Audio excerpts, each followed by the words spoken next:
오늘 말씀의 제목은 다시 돌아온 언약궤입니다. 사무엘상 연구 8번째 시간으로 사무엘상 6장을 살펴보겠습니다. 사무엘상 6장 1절로 3절에 있는 말씀입니다. 여호와의 궤가 블레셋 사람들의 지방에 있은 지 7달이라. 블레셋 사람들이 제사장들과 복술자들을 불러서 이르되 우리가 여호와의 궤를 어떻게 할까? 그것을 어떻게 그 있던 곳으로 보낼 것인지 우리에게 가르치라. 그들이 이르되 이스라엘 신의 궤를 보내려거든 거저 보내지 말고 그에게 속건제를 드려야 할지니라. 그리하면 병도 낫고 그의 손을 너희에게서 옮기지 아니하는 이유도 알리라 하니.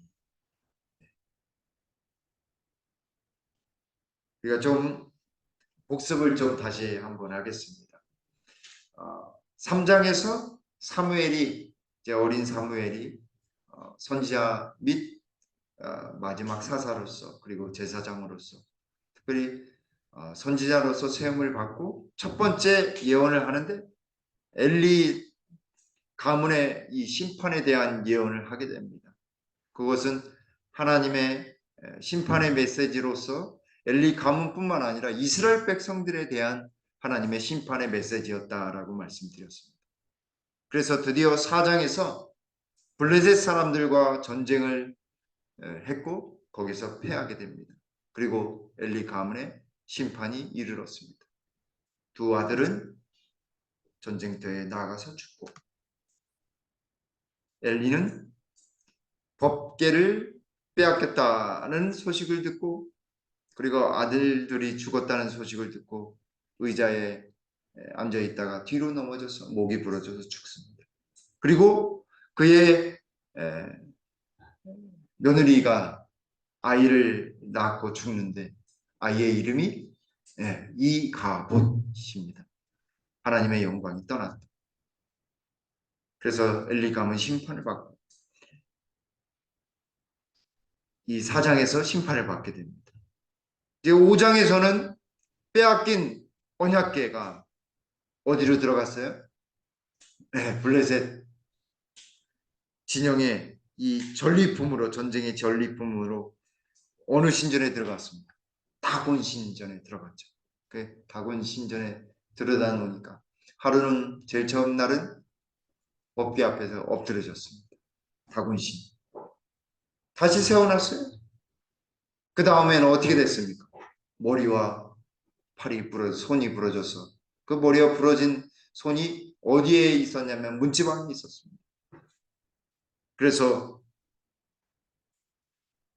하나님이 살아계셨고 그들의 신에게 이 능력을 펼치셨다라고 하는 사실을 알게 됩니다.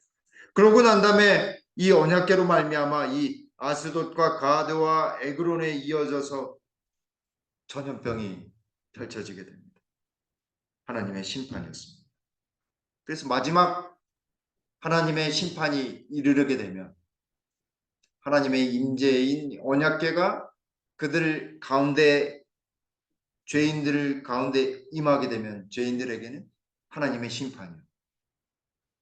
구원받는 자들에게 임하면 그것이 바로 구원이 되는 것입니다. 그리고 마지막 때에도 예수님의 재림, 예수님의 임하심과 더불어서 마지막 때에도 전쟁과 무엇이 있어요? 전염병의 재앙이 따를 것임을 우리가 보게 되었습니다. 다시 이제 6장에서 드디어 하나님의 언약궤가 돌아오는 것입니다.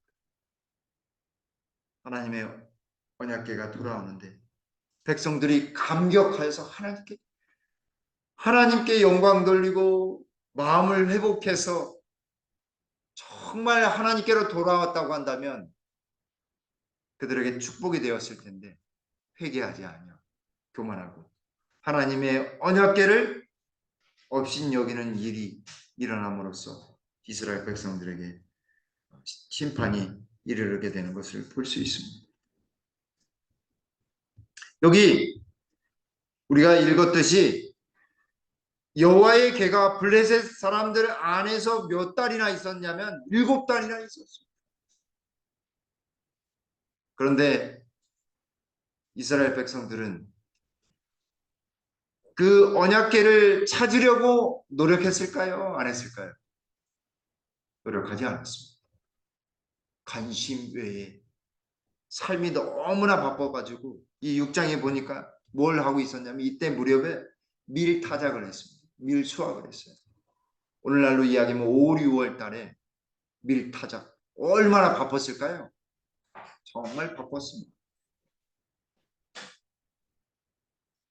이스라엘 사람들은 아무런 관심을 두지 않았어요. 더군다나 이때에는 이 블레셋 사람들이 너무 전염병이 심하고 너무 저주가 심하니까 심판이 심하니까 하나님의 언약궤를 어디다 갖다 놨냐면 들판에다 갖다 놨어요. 들판에. 그리고 5장의 후반부에 보면 들판에다 갖다 놔서 뭐가 막 들끓었다고 했습니까?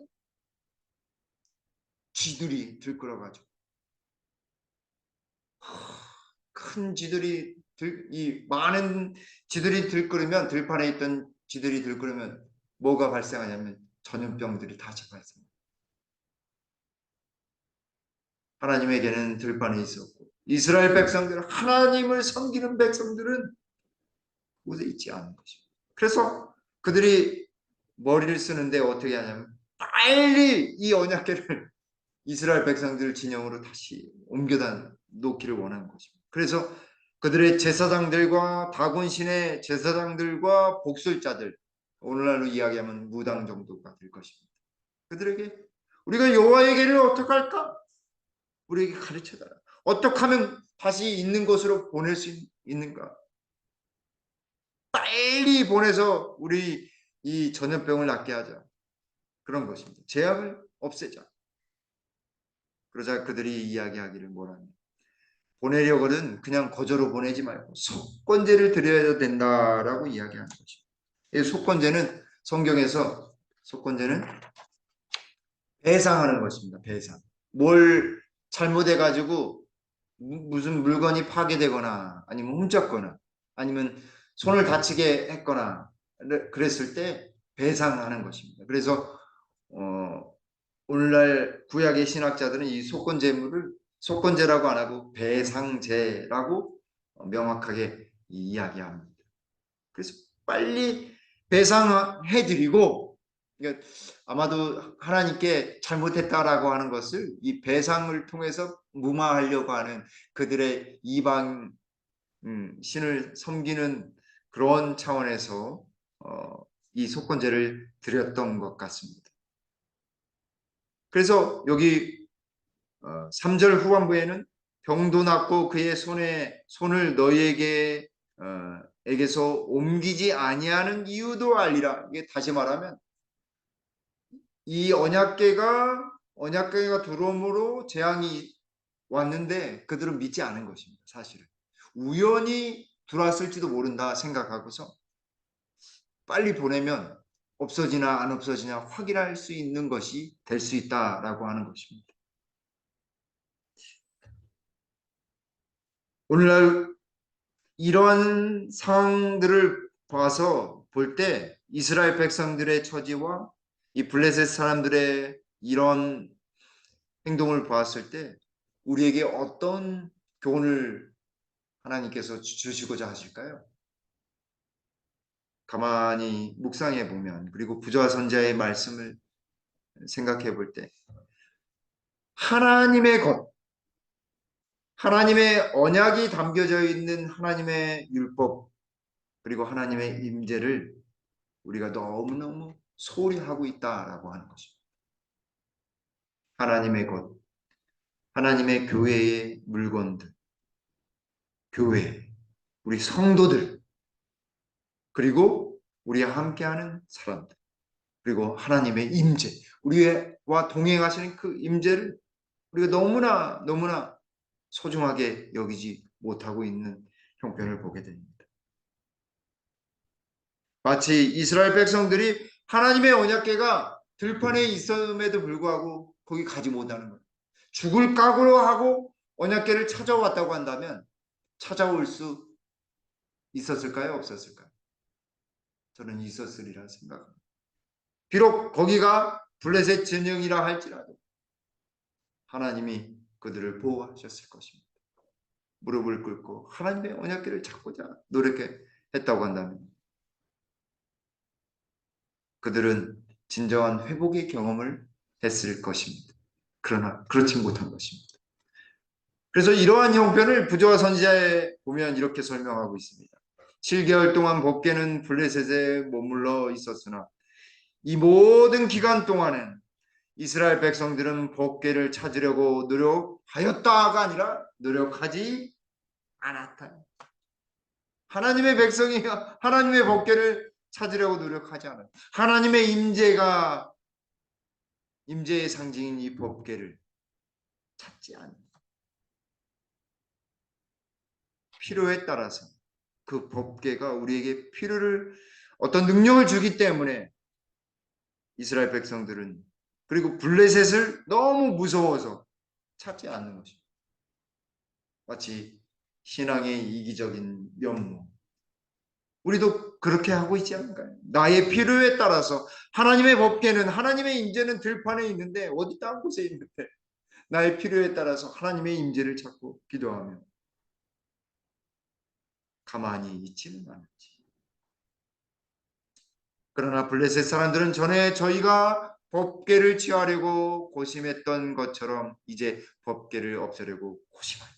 취하고자 고심했던 것처럼 다시 없애려고 하는 것입니다. 여기 아주 중요한 대목이 있는데 법궤는 블레셋 사람들에게 힘의 근원이 되는 대신에 무거운 짐과 큰 저주가 되었다. 하나님의 심판이 임한 것입니다. 사실 이스라엘 백성들에게 법궤는 하나님의 힘의 근원이었어요. 그들의 힘의 근원이었어요. 하나님의 능력이 임하는, 하나님의 임재가 임하는 것이었습니다. 그러나 그것을 잘못 이용하려 했던 블레셋 사람들에게 하나님의 무거운 짐과 큰 저주가 임하는 것입니다. 이스라엘 백성들도 이후에 그걸 다시 경험하는 것이 6장의 내용입니다.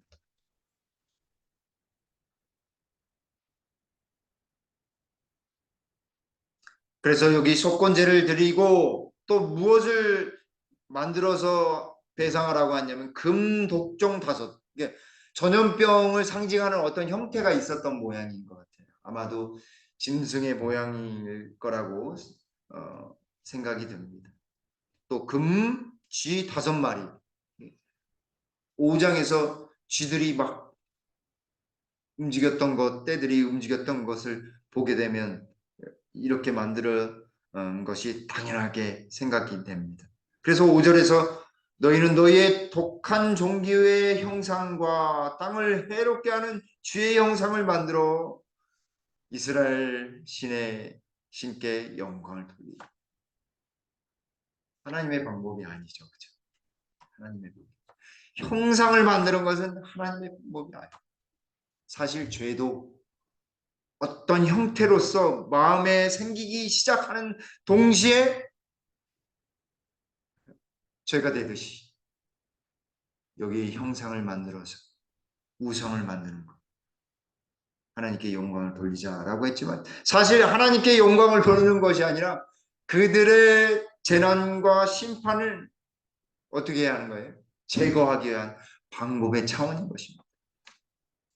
그런데 여기 재미난 것은 6절에서 하나님이 어떤 하나님인지 이스라엘 백성들이 까맣게 잊었던 것을 블레셋 사람들이 기억하고 있었다라고 하는 사실입니다.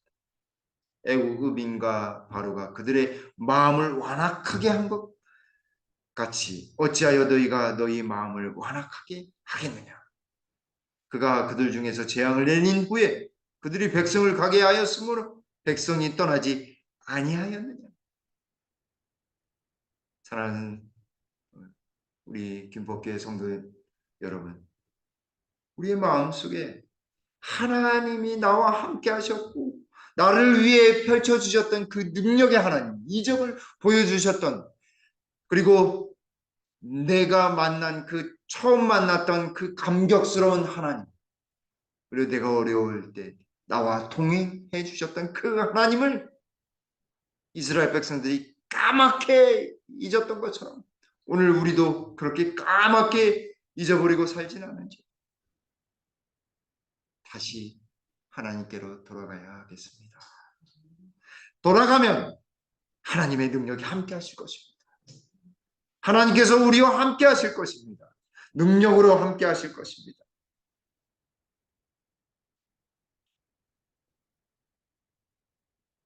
그래서 이 풍습이 여기 부조화 선지자 587쪽에도 옛날에 이방인 중에는 재앙을 예방하거나 제거하기 위해 금이나 은이나 다른 물질로 파멸을 일으키는 것이나 특별히 침해받는 대상이나 몸의 일부를 우상으로 만든 관습이 있었다라고 자세히 설명하고 있습니다.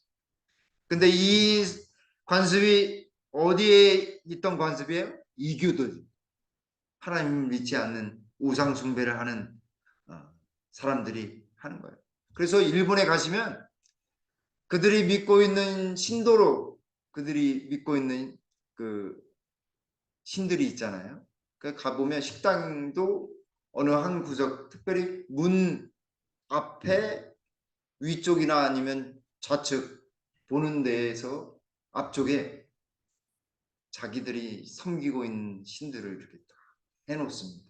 조상신이나 아니면 물건이 되었던 그런 것들을 만들어 놓는데 그게 그냥 만들어진 게 아니라 그런 이방 풍습의 한 풍습들이 계속 내려와 가지고 그렇게 나오는 것입니다.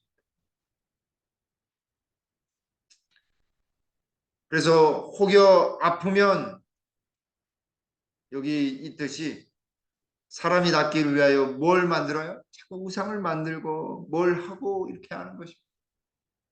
그래서 옛날 분들은 미신 믿는 분들은 아프면 잘 안 낫는 병이면 오래된 병이면 뭘 해요? 구슬합니다. 구슬. 재물을 바치고 떡을 하고 무슨 머리도 갖다 놓고 그게 사단이 만들어 놓은 관습이라는 사실.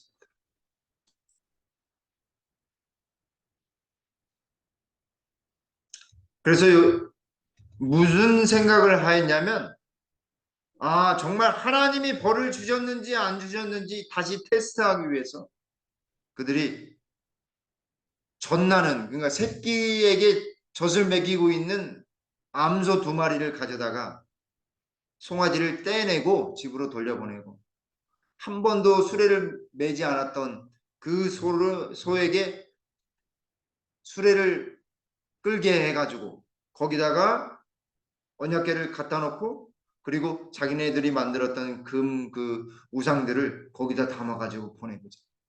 순순히 가면 하나님이 벌을 주신 것이고 순순히 안 가고 딴 길로 가면 그것은 그냥 우연의 산물이다. 이게 무슨 이야기냐면 사실은 멍에를 한 번도 매지 않은 소는 수레를 끌 수가 없습니다. 더군다나 어미 소는 송아지를 떼면 발광하게 되어 있습니다. 매지 않아요. 결코 맬 수가 없어요. 근데 이상하게도 하나님의 괴를 끌게 하기 위해서 딱 얹어놓자 이상하게 이스라엘 진영으로 가게 되는 거죠. 그래서 어디를 가게 했냐면 그들 블레셋 진영에서 가장 가까운 이스라엘 진영인 이 벳세메스로 보내는 것입니다. 그래서 빨리 그곳으로 이 구절의 내용처럼 빨리 그곳으로 보내서 우리에게 내린 큰 재앙을 없애보자라고 하는 것입니다. 그리고 그 길로 가면 하나님이 그렇게 내린 것이고 그렇지 아니하면 여기 붉은 글씨에 우리를 친 것이 그의 손이 아니요 우연히 당한 것인 줄 알리라라고 이야기하는 것입니다. 정말 하나님이 임하셨을 때에는 사람들이 잘 믿지 않습니다. 하나님이 임하신 것에 대해서 사람들이 우연의 산물로 산물처럼 그렇게 믿는 것입니다.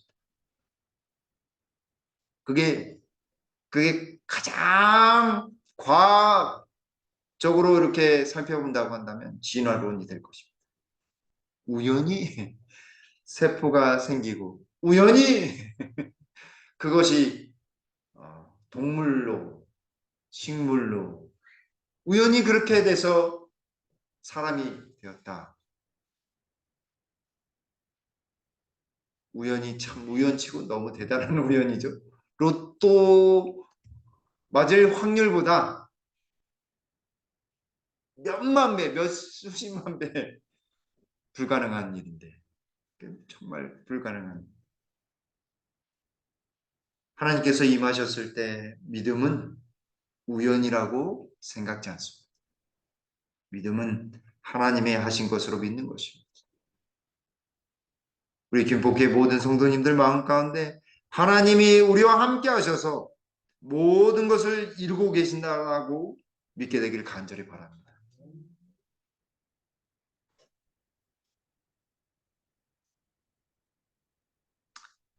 이 현명한 자들은 이 신비스러운 능력, 곧 그들의 지혜로는 도무지 대처할 수 없는 능력이 법궤와 같이 하는 능력임을 승인하여. 누가 이야기한 거예요? 누가 그렇게 여긴 거예요? 블레셋의 이 사람들이 그렇게 여긴 것입니다. 그러나 그들은 백성들에게 우상을 버리고 여호와를 섬기라고 권고하지 않았다. 그들은 무서운 형벌에 못 이겨 억지로 하나님의 권위에 굴복하였으나 여전히 이스라엘의 하나님을 증오했다. 마지막 시대에도 그러한 일이 있을 것입니다. 하나님의 역사가 일어날 것이고 한쪽으로는 사단의 놀라운 이적들이 일어날 것입니다. 그때 하나님의 이 이적을 믿음의 눈으로 하나님의 임재와 하나님의 능력을 경험한 자들과 그렇지 않은 자들과 차이가 있을 것입니다. 분별할 것입니다. 그것이 하나님이 하신지 그렇지 않은지.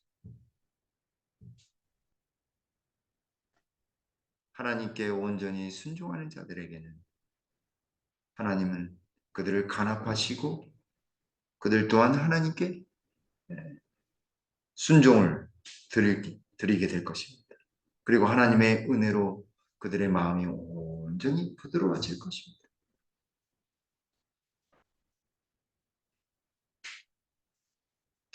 인간 자녀들에 대한 하나님의 참으심이 말할 수 없이 컸으나 그들이 완고하게 회개하지 않기를 고집했기 때문에 하나님께서는 당신의 보호의 손길을 그들에게서 거두셨다.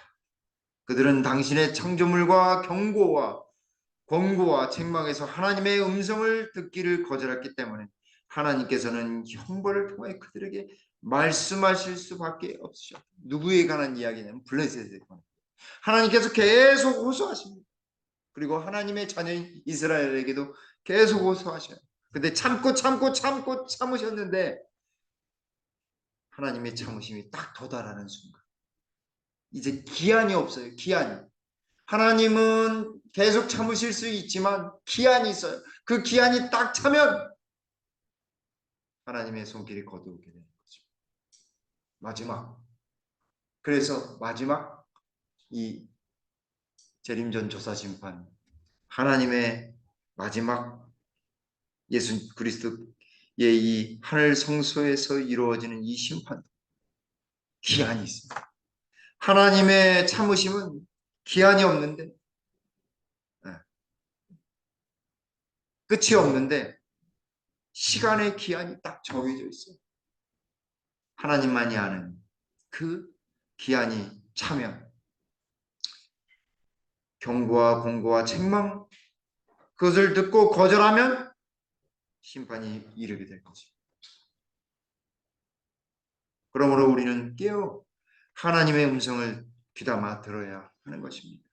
그리고 회개해야 합니다. 날마다 회개해야 합니다.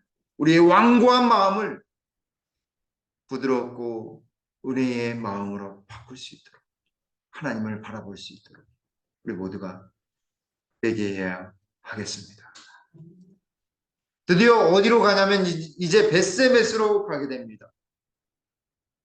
전날은 소 둘을 끌어다가 수레에 맸습니다. 근데 이상하게도 발버둥을 치지 못하는 것입니다. 그리고 송아지를 보냈습니다.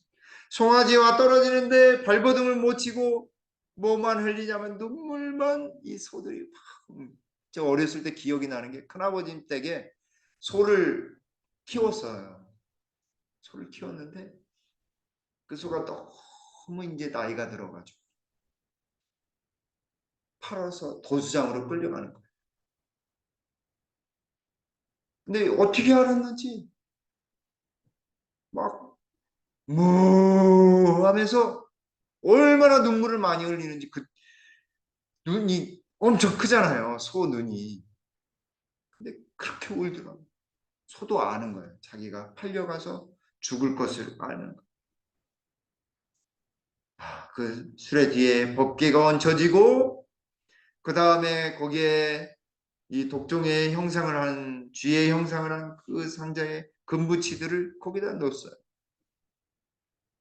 그런데 이상하게도 여기 12절에 있는 것처럼 좌로나 우로나 치우치지 않고 곧바로 베세메스 이 경계선까지 가는 것입니다. 어떻게 갔을까요? 왜 그렇게 갔을까요? 물론 하나님이 하셨으리라 생각이 듭니다. 근데 여기 부조와 선지자에 보면 놀라.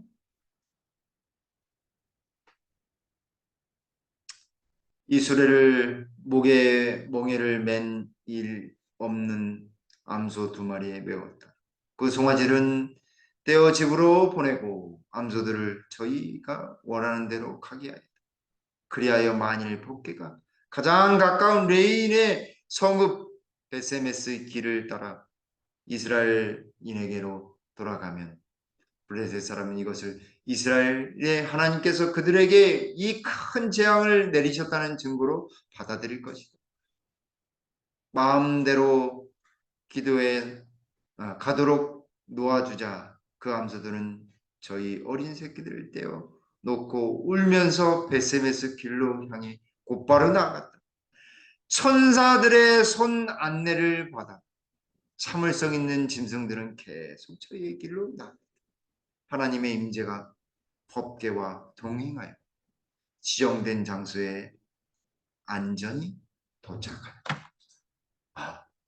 누가 손으로 안내했어요? 천사들. 하나님께서 천사로 손으로 인도하는 것입니다. 사실 우리가 어려울 때에 우리가 혼자 가는 것 같지만 하나님의 천사를 우리에게 보내주셔서 우리를 손으로 붙들고 안전하도록 참을성 있는 짐승들이 행하는 것처럼 믿음의 참을성, 꿋꿋이 하나님을 의지하고 갈 때에 천사들이 우리의 손을 붙이고 우리를 안내해 준다는 사실을 꼭 기억하게 되기를 간절히 바랍니다. 안전한 곳에 도착하기까지 하나님께서 인도해 주시는 것입니다. 마음의 평안과 위로가 있는 것입니다. 그 길이 힘들고 어렵지만 그곳에 가야 하는 것입니다. 어디까지 가야 할까요? 우리 집이 아닌 하늘 본향까지 가야 하는 것입니다. 그곳까지 천사의 손을 꼭 붙잡고 하늘까지 가게 되는 우리 모두가 되길 간절히 바랍니다.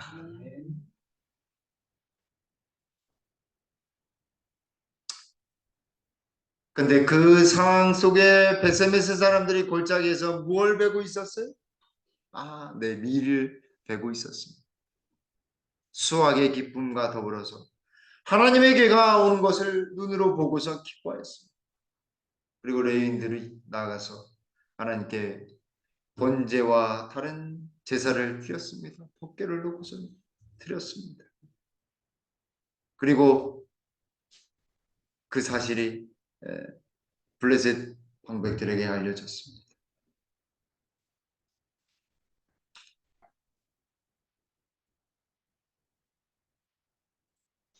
그리고 여기 블레셋 사람들이 여호와께 뭘 드렸냐면 속건 제물을 드린 5 지역의 도시에 대해서 이야기하고 있습니다. 그런데 이상하게도 잘 봐야 합니다. 18절에 하나님의 괴가 그 베세메스에 도착했는데 누구의 집에 있었냐면 여기 맨 마지막 문장에 그 돌은 베세메스 사람 여호수아의 밭에 오늘날까지 있더라. 누구의 밭이에요? 여호수아라고 하는 사람. 근데 여호수아는 헬라 말로는 예수입니다. 예수. 하나님의 법궤가 누구 밭에 있는 거예요? 예수님 밭에. 하나님은 언제나 늘 뭐에 초점을 맞추시냐면 구원에 대해서 초점을 맞추시고 계십니다. 하나님 여호와는 구원이시다라고 하는 여호수아라고 하는 뜻의 이름을 가진 그 사람의 밭에 법궤가 도착하는 것입니다. 법궤가 존재하는 이유도 바로 구원에 있다라고 하는 사실을 알게 되는 것입니다.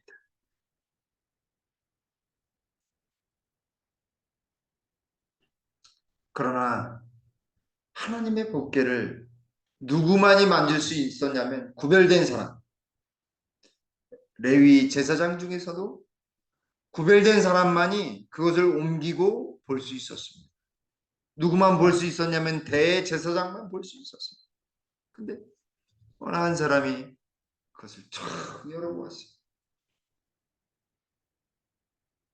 그러니까 몇 명이 죽었어요? 5만 70명이 죽었어요. 5만. 여기 가로는 왜 쳐 있냐면 어느 사본에는 5만 70명이 되어 있고 어느 사본에는 없어서 70명 이렇게 되어 있어서 근데 제가 보기에는 그 도시에 있는 사람들이 봤기 때문에 5만 70명이 맞을 거라고 생각해요. 하나님의 임재를 치셨다라고 죽이셨다라고 표현되어 있지만 사실은 하나님의 임재를 죄인이 보면 어떻게 돼요? 죽을 수밖에 없는 것입니다. 그래서 백성들이 슬피 울었습니다. 이 거룩하신 하나님 여호와 하나님 앞에서 누가 능히 서리오라고 간증할 수밖에 없습니다. 하나님의 법계, 하나님의 방법대로만 다스릴 수 있었습니다. 이것은 사실 그들이 여러분 사람들은 사실은 하나님의 법궤를 너무나 소중히 여기지 않았기 때문에 그렇습니다. 여기 보시면 그 기별이 멀리 퍼져 있었고 이 법궤에 대해서 제물을 드리고 제사를 드렸음에도 불구하고 이 맨 마지막 문장 한번 보시겠습니다. 만일 예배자들이 저희 죄를 회개하였더라면 하나님의 축복이 그들과 함께 했을 것이다. 회개하지 않고 뭘 열어봤어요? 법궤. 이 임재가 환하게 비치는 그 법궤를 그 막으로 이렇게 씌워놨는데 그것을 들춰봤어요. 회개하지 않고 하나님의 법을 어긴 사람들에게 하나님의 축복이 임할 수 없었습니다. 사랑하는 성도 여러분, 우리가 죄를 회개하는 것은 축복을 받는 비결임을 기억하게 되길 간절히 바랍니다. 여기 예배자들이라고 했어요. 예배하는 자들은 회개해야 하는 것입니다. 회개하면 하나님은 축복해 주셨습니다. 그리고 함께 하실 것입니다. 하나님이 함께하는 것만으로도 축복인데 하나님은 더 많은 축복으로 인도하신 것입니다. 예배자들에게 임하는 것. 그것은 하나님의 축복이며 하나님이 동행하시는 것입니다. 우리가 무엇을 할 때 겸손해지고 우리의 죄를 인정할 회개를 할 때 하나님의 축복이 우리에게 임한다는 사실을 꼭 기억하게 되길 간절히 바랍니다.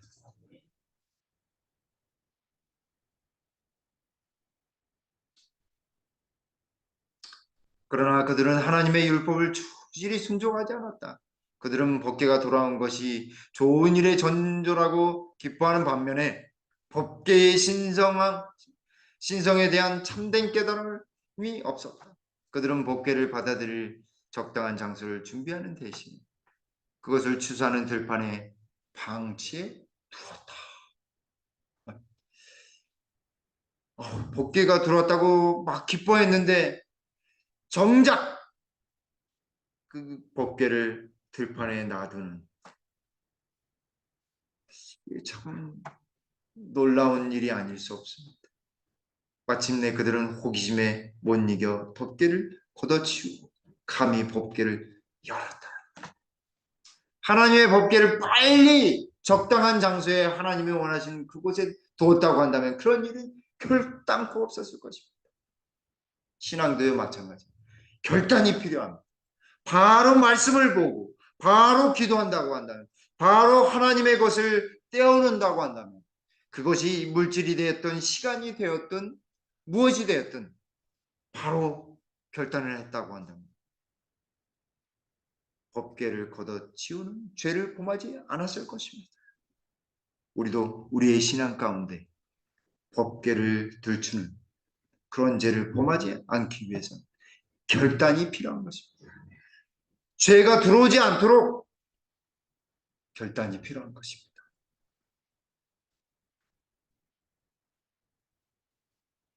모든 이스라엘 백성들은 법궤를 경외하도록 가르침을 받았다. 그러나 불행히도 그 가르침이 이루어지지 않았던 것입니다. 베세메스의 백성의 불경한 행동은 신속한